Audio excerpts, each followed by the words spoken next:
Hey, hi everyone. Hi, this is Keith here. Good evening and thanks for taking time to join us today. I hope everyone is keeping well and staying safe. It's indeed volatile times now in the stock market, but I hope everyone is not too stressed up.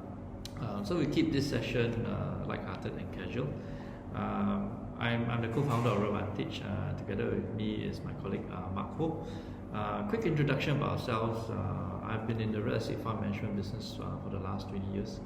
I spent a large part of my career in ARA, and we used to invest on behalf of institutions such as pension funds and sovereign funds, largely in the investment and asset management space.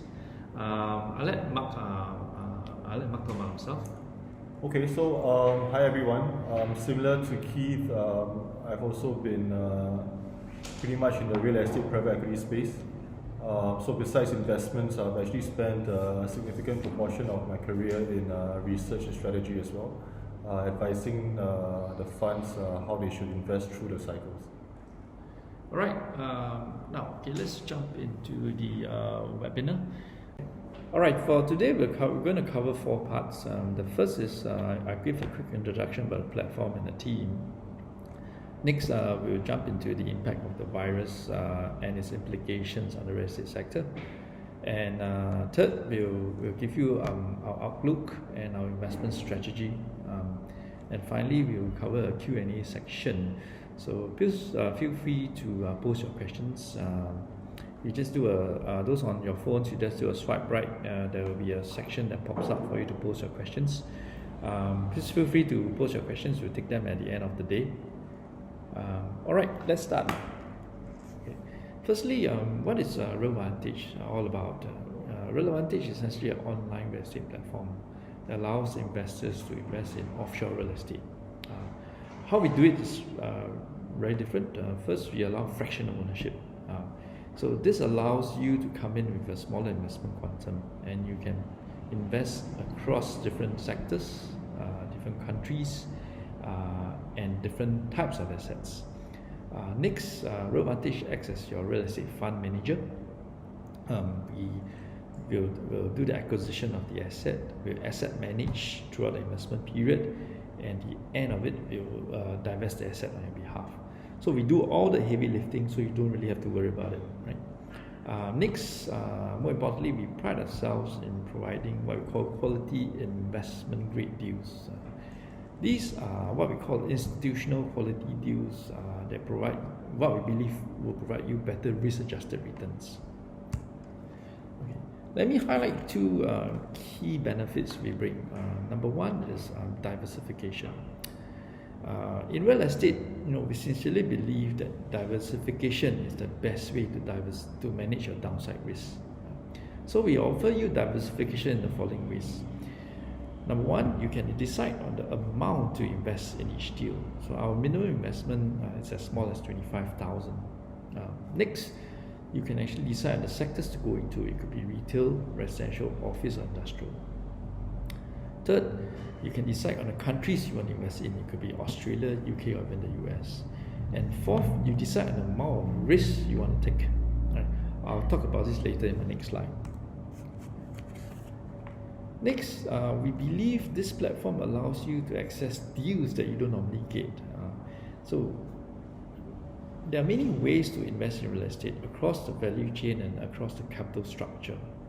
For example, you could be aggregating with others and take ownership of a larger asset which you can't normally do on your own, such as buying a building in London, for example. Or you could participate in a joint venture with a developer to build and sell townhouses, so you act as a developer. Or you could invest in the form of a debt structure, providing loans to a developer. So you are like a bank itself. In addition, you can also invest in other property funds which require higher investment quantums. So through our years of contacts and network in the business with developers, fund managers, we're able to unlock these institutional deals for you that you can't normally do on your own. Going back to the deal types that we offer, just to highlight, our deals are typically offered in 3 different categories. At the end of the spectrum, at the lower end of the spectrum, we have what we call core deals. These are essentially stabilized income producing assets. The returns are usually 7 to 9% per annum. Right? Moving up the spectrum, we have value add deals. This involves some fix up to the asset, or it could be repositioning or changing the lease structure. Returns for these assets are typically between 12 to 15% per annum. And right up the spectrum, we call opportunistic deals. Returns are usually in excess of 20%. So what are these? Some of these deals? Essentially, these are like development deals. Remember, are ground up deals, right? Or it could be distressed assets that we take down, right? Next, let me give a quick introduction about the team. So on the team itself, we have average of 100 years of experience, both in real estate, fund management business, data science and technology, right? We are very privileged to have two esteemed industry veterans, Anthony An and Richard Tan. They sit on our investment committee. Anthony is currently the CEO of Sasha REIT, and Richard Tan was ex-CFO of Suntec REIT. For some of our past experiences, we have a couple of us have been in very esteemed organizations such as GIC, Deutsche Bank, Barclays Bank, and ARA. Right? In terms of our investment track record as a team, we have invested real estate across Asia Pacific, in Australia, China, Malaysia, Singapore, and also right up to UK. All right. Okay, next we'll just jump into the impact of the virus. I'll now hand over to my colleague Mark, who will take you through the next two sections. So in this next section, I will share some of our thoughts surrounding COVID-19 and its implications. It is a massive topic, and I might not be able to cover it as comprehensively as I would like to, but please feel free to fire off whatever questions you might have, and we will try to address them during the Q&A session at the end. Now, first things first, although closely related, it is important during this discussion to distinguish between the health crisis itself, the ensuing impact on the real economy, which could possibly last long after the virus is gone, and the consequences on real estate pricing. Now, the flattening curve is an important chart that gives us an idea of where the virus situation is. The vertical axis tracks the total number of confirmed cases, while the horizontal axis tracks the time elapsed since the first case was observed. Now, the idea for situation control is to impose protective measures, such as social distancing, to manage the number of virus cases, such that it does not exceed the healthcare capacity threshold, and they eventually taper off to zero. So, obviously, this is a very fluid and rapidly developing situation. Now, based on the latest data we have, which is of yesterday, you can see from the chart on the top left-hand corner, the situation in Asia is stabilizing, with most countries on the path to containment.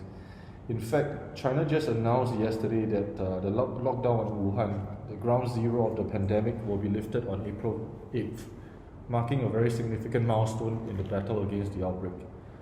Now, the risk of second waves remain, however, given news of suspected underreporting and things like mass gatherings, although governments have largely put a lid on that.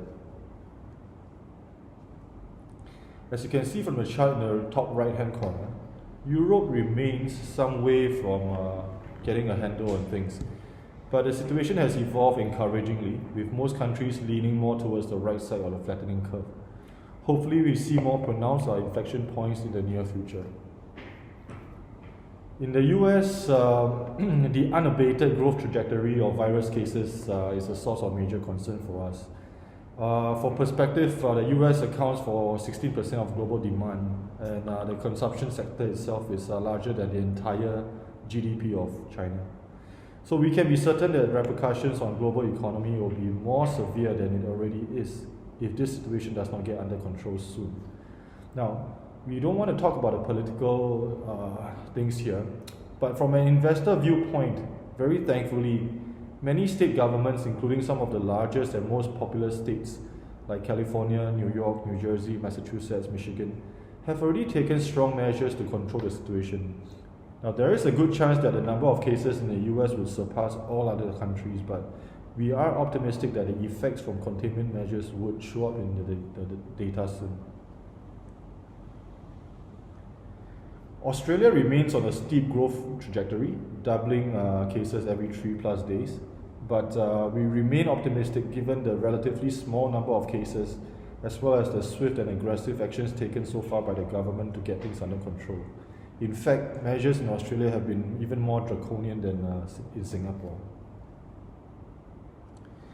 So here we are looking at the VIX index administered by the Chicago Board Options Exchange. It is a popular measure of the stock market's expectation of volatility based on the S&P 500 index options. But to us, it's also a good proxy for volatility as well as risk appetite for the wider financial market. Now, with the current state of flux and uncertainties, it should be no surprise that the market volatility has been through the roof, reaching limits only last seen during the GFC. We expect things to meaningfully start to subside only after most major economies are past the inflection point in the flattening curve. Now, despite the heightened volatility, a silver lining that we see compared to the GFC is that the degree of uncertainty in the current episode does not reach as deep. Now, back during the GFC, the degree of toxic financial contagion was almost impossible to figure out, as even the top investment-grade instruments proved to be corrupted. Now, credit markets totally froze overnight, but in the current episode, banks are still displaying a willingness to lend and to do business. Although that's not to say that the credit markets are 100% healthy, but we will talk about this later. Now, you're looking at a tabulation of the historical peak to trough cycles during times of extreme duress, just like this one. And we would just like to put things in perspective. We use the S&P 500 as our indicator here, but the observation points are pretty much replicated in just about any other major stock indices in the world. So you can see that the market actually fell by as much as 86% during the Great Depression, almost 57% during the financial crisis, and 49 and 48% during the dot-com bubble burst, as well as the 70s oil crisis. Now, in this current episode, the S&P has fallen by 27% as of today. So 32% was a few days ago before the US announced stimulus measures. And a few things that we have to say about this. Looking at the virus situation in the US, as I've shared earlier, there is further downside. It's certainly par for the course. The pace at which stock markets have plunged is totally unprecedented. It's only taken 1 month to see 32% coming off the stock index. Now, to a large extent, we think this reflects just how globalized and interconnected the world is today. It's also a manifestation of how precarious and fragile the economic situation was before the virus arrived. So although the labor markets were seemingly healthy, the wage growth and productivity have actually been relatively subdued for years now. And not to mention the extended low interest rate environment in the GFC aftermath had also sent pricing across just about every asset class to very rich levels. So in a way, we see it as an extended bull run that was due for correction. Now, notwithstanding the severity of the swing, there is room to argue that from an investment perspective, quick corrections are still better than a slow burn situation. And in some ways, this is like, we see it as like hitting a reset button as far as valuations are concerned. Now, very important thing to note is that the credit market has not dried up. This is a very important point, obviously, because credit availability is pretty much the lifeblood of just about any economy. Now, in stark contrast with the GFC episode, the health of the credit market is in a much better shape today. No puns intended, but credit goes to governments around the world that have been very swift to launch measures to ensure that the credit market machinery remains well-oiled, having learned very valuable lessons from the previous downturn. Now, banks remain open for business. Blackstone just completed a very significant deal earlier this week, and in Australia and in the US, people are looking to refinance their mortgages to lower interest rates, and this is actually overwhelming the banks there.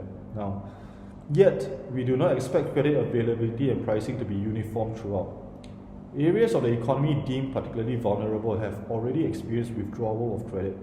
I think one of the good examples being Eagle Hospitality REIT, which is listed in Singapore, which went into default earlier this week and now needs to liquidate assets just to generate cash flow.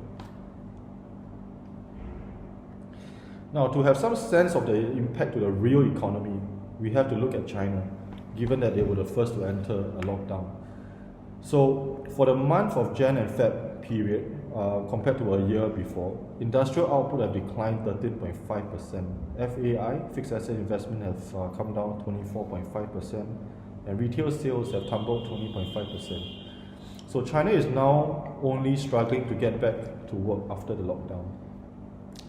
So unsurprisingly, automotive and industrial sector data show a pretty sluggish recovery, with most areas of activity well below their usual levels. In the graphs, you will see that the current data for 2020 is superimposed on previous year's data, and the shaded areas are the gap between where they should have been and where they are today.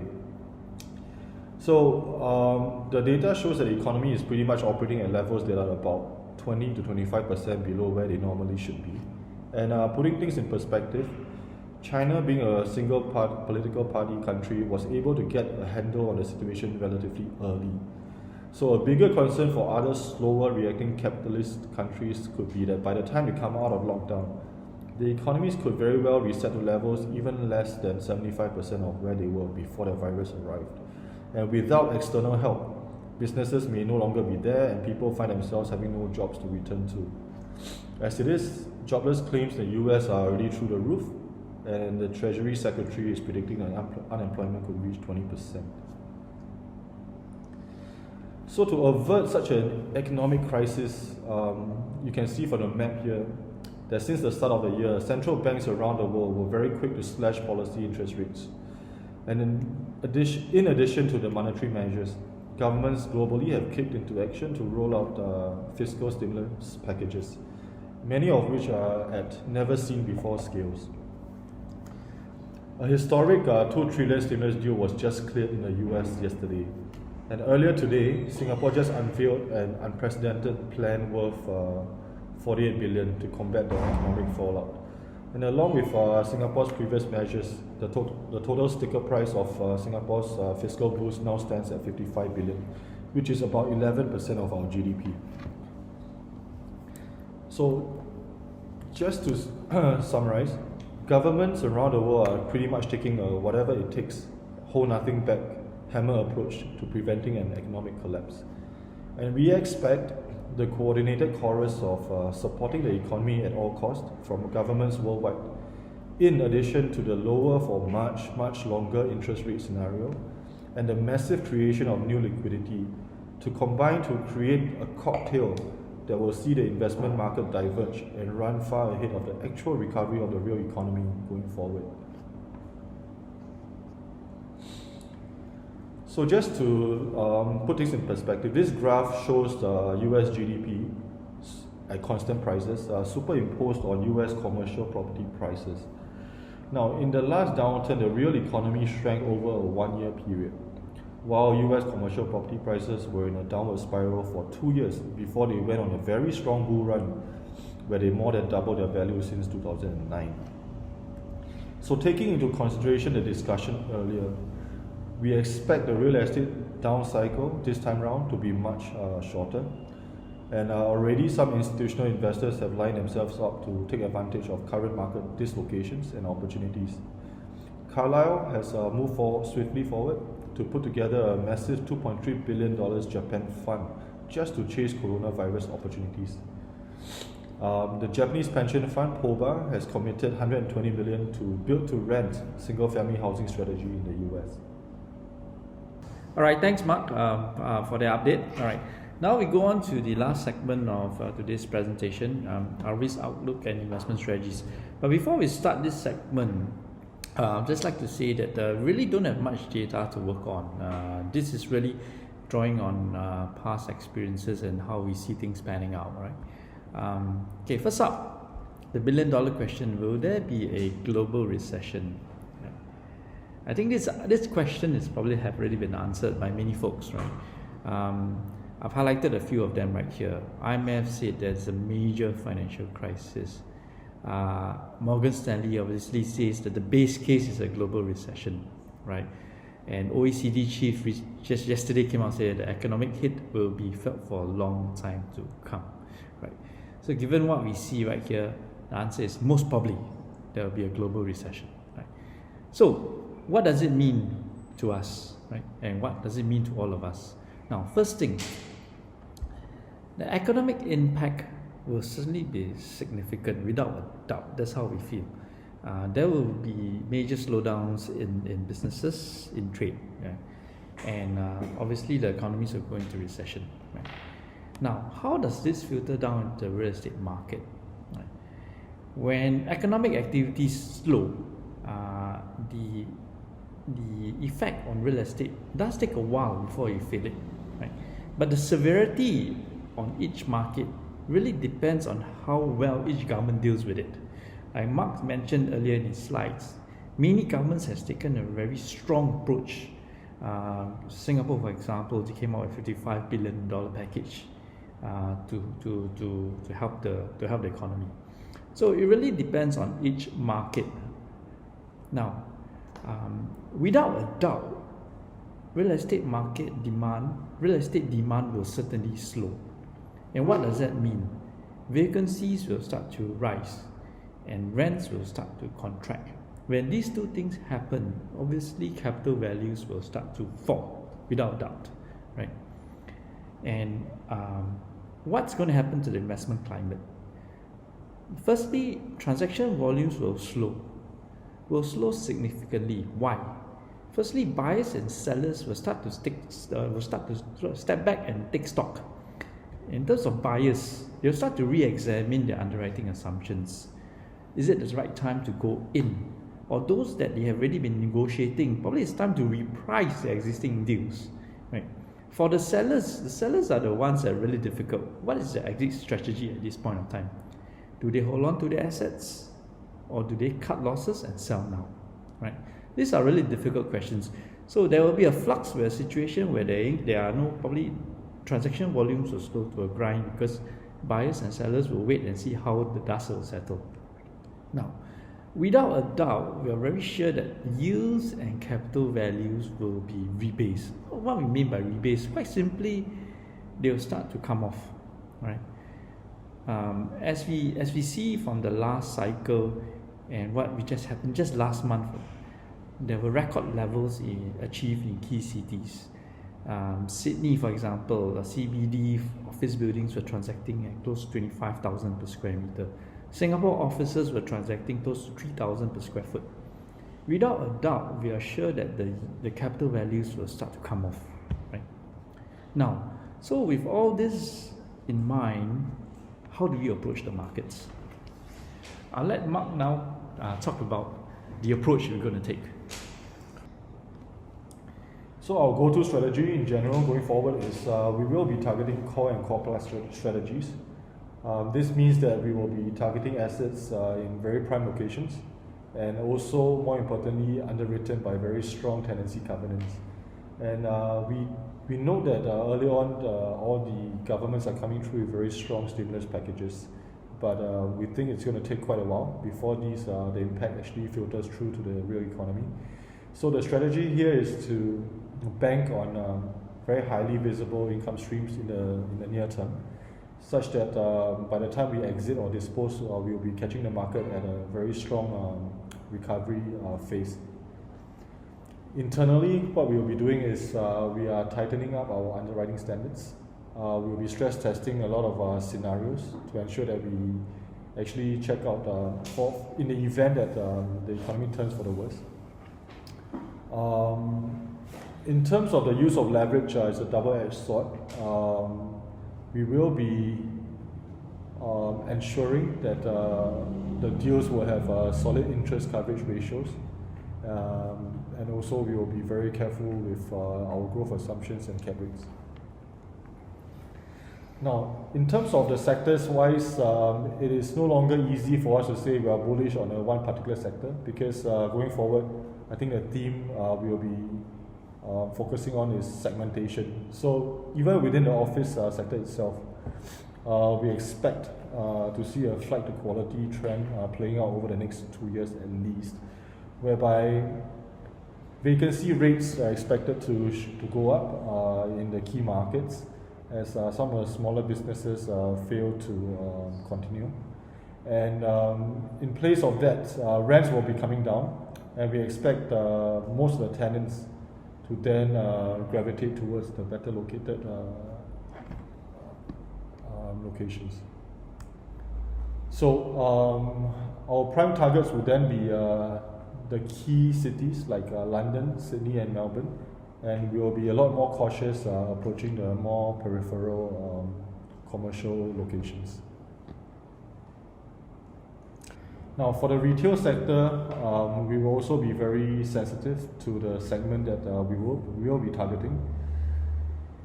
As it is even before the virus hit, the structural trend was towards non-discretionary retail and away from the discretionary segment. And if anything at all, we think that this virus episode has sort of underlined or accelerated the trend. And given that we think the economy will take quite a while to recover, that we will be focusing our efforts on retail that caters pretty much to the essentials. On a very opportunistic basis, we will also be looking at the prime retail streets, for example, that where we expect very attractive pricing to emerge in the near future. In terms of the industrial sector, we're generally bullish on this sector on a few fronts. Obviously, with the recent virus, it has increased the e-commerce demand. So this sector, we're focusing largely on the last mile distribution, and we expect that to hold constant or even increase. Now, there's some weakening in this sector. We expect that to be in the large distribution centers. This weakening of demand might increase some vacancies due largely to suspension of productions or disruption in supply chains, to some extent exacerbated by the trade wars between China and US. Right? So how do we approach this segment? We continue to seek out strong logistic properties with the last mile distribution characteristics. E-commerce retailers is a segment that we continue to target hard, and we expect some downward pressures on industrial demand. Hence, we're a bit more selective on large distribution centers. The primary markets of US, UK, and Australia continues to be our key markets to target. Right. Now, on the residential sector, the conditions are really changing rapidly, and this is a sector that we are very cautious on, largely because of the uncertainty in the economic environment, which will, without doubt, affect unemployment. So, as you have read, unemployment figures are expected to creep up. The US itself expected 10% in unemployment and 20% anticipated in Australia. However, there's a silver lining. We know that interest rates have been cut. To some extent, this will help to cushion mortgage defaults. Now, how do we approach this segment? Really, at this stage, we have a hold and wait attitude. Until greater clarity,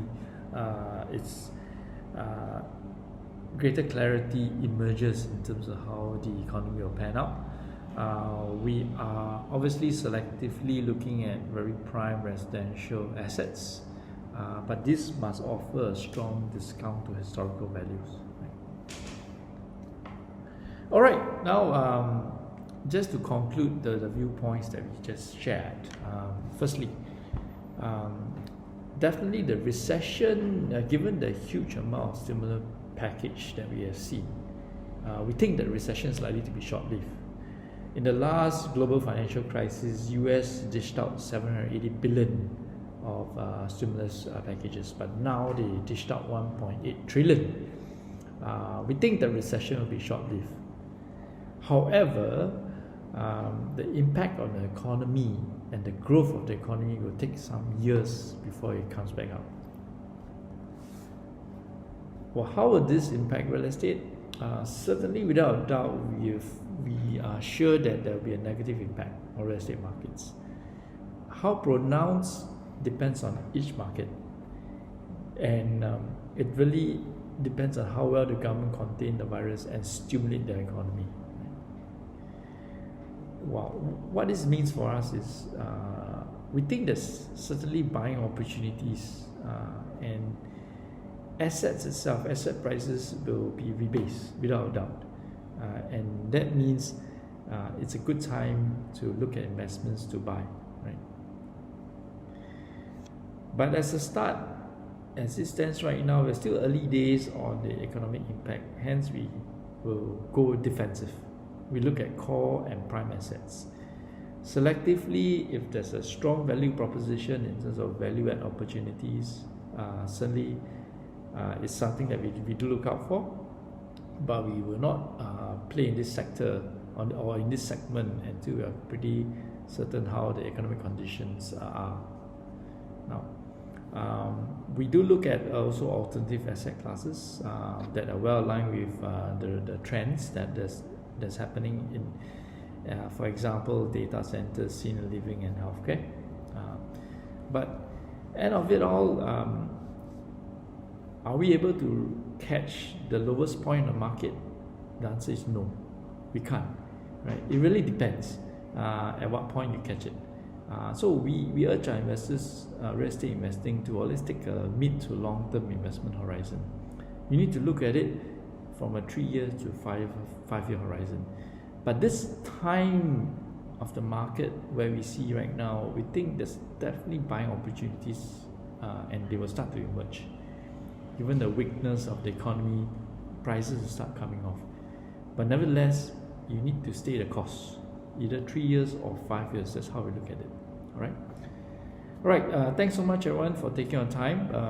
We now move on to the Q&A segment. So please feel free to post your questions, and Mark and I will do our best to try and answer them. All right. Thank you.